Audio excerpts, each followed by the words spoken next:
இலக்கு வைத்து வெற்றியை குவிப்பதற்காக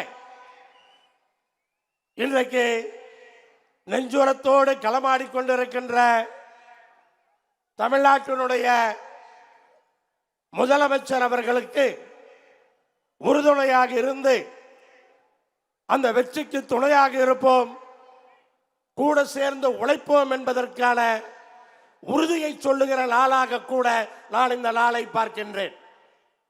அப்படிப்பட்ட ஒரு சிறந்த பிறந்த நாளாக இன்றைக்கு இது கொண்டாடப்பட்டு கொண்டிருக்கிறது. இன்றைக்கு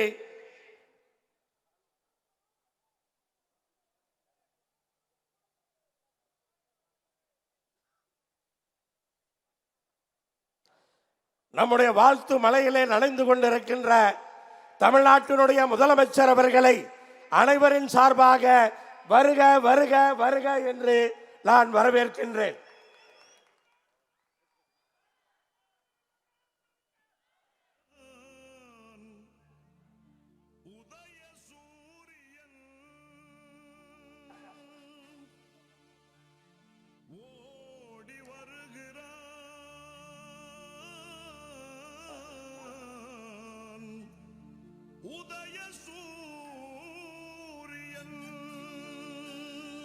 தமிழ்நாட்டை பொறுத்தவரை எப்போதுமே இந்தியாவிற்கு வழிகாட்டுபவர்களாக நாம் இருந்திருக்கின்றோம்.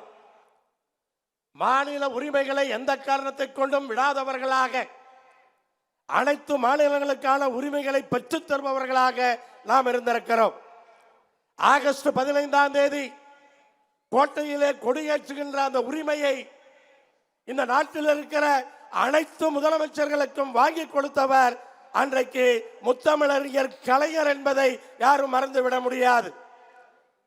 அதே போல மகளிருக்கு சரிசமமான சொத்து என்பதை இந்திய நாடு யோசிப்பதற்கு முன்பாக, பல ஆண்டுகளுக்கு முன்பாகவே யோசித்து மகளிருக்கு சொத்து தர வேண்டும் என்ற அந்த உத்தரவை பிறப்பித்தவர் தமிழ்நாட்டினுடைய முதலமைச்சராக இருந்த முத்தமிழறிஞர் கலைஞர் அவர்கள். அந்த வழியில வந்திருக்கிற நம்முடைய முதலமைச்சர் அவர்கள் இந்தியா கூட்டணி அமைவதற்கான முழு காரணமாக